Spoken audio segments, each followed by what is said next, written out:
Airport bookstores are filled with a specific brand of leadership promise.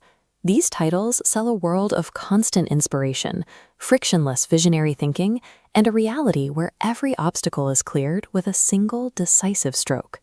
That image dissolves on Tuesday morning in the basement of a municipal hall. Here, the spotlights are replaced by flickering fluorescents, and the visionary thinking is met with a wall of angry constituents, rejected budget requests, and presentations that leave the room silent. This disconnect carries a heavy emotional cost. When your daily grind looks nothing like the book covers, you start to internalize the friction. It creates a pervasive sense that the constant pushback and professional exhaustion are indicators of personal failure. However, a closer look at the machinery of local government suggests something else. These roadblocks and tense negotiations represent the actual work rather than errors in your management style. Lasting success in public service requires abandoning these management fairy tales. Thriving in this environment means learning to lean into professional discomfort as a standard operating procedure. Leadership eventually requires the execution of the bad guy mandate. You will find yourself forced to make the correct yet deeply unpopular decision, often without the luxury of explaining the secret data or complex factors driving it. Making these calls burns through the trust and goodwill you spent years accumulating. It requires watching your professional capital drain away to protect an outcome the public may never fully see. J.R.R. Tolkien addressed this exact weight in his writing. When faced with a world on the brink of collapse, his characters noted that we do not get to choose the peacefulness of our tenure. We only decide what to do with the time that is given to us. This diagram compares the two paths of a difficult decision. Taking the easy route to maintain popularity creates a slow, structural decay over the long term. Making the hard call results in a sharp spike of immediate pain, but preserves the organization's foundation. True leadership involves sacrificing personal popularity for the sake of the organization's future health. Professional frustration often stems from a simple ego trap.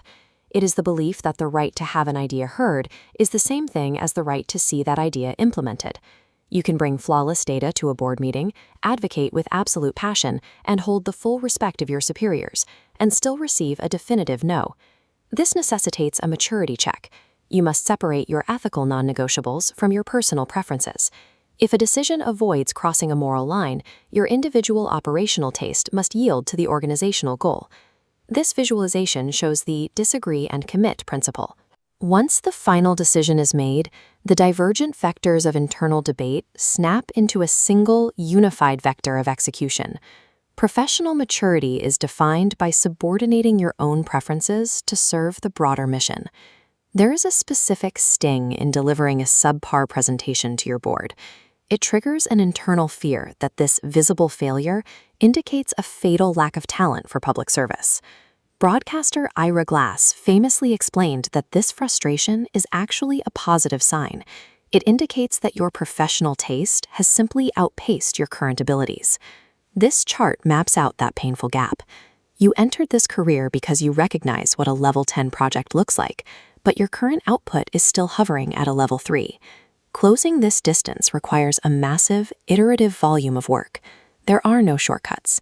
You must simply produce enough until your execution finally catches up to your standards.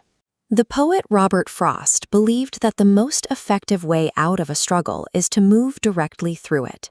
Initial failure serves as a temporary tax on the road to mastery. It is a developmental phase that every high performer must navigate. Operational excellence begins by discarding the need for universal praise, constant agreement, and immediate perfection. Management in this arena functions as a heavy, necessary burden. It requires immense stoicism and the resilience to hold your position while the storm of public opinion rages around you. True leadership involves stopping the comparison between your difficult daily reality and fictionalized management stories. Focus on your non-negotiables. Put the mission ahead of your ego. Acceptance of professional discomfort is the primary requirement for meaningful progress. The friction inherent in public service is the work itself. Success depends on navigating straight through the hardest parts of the job.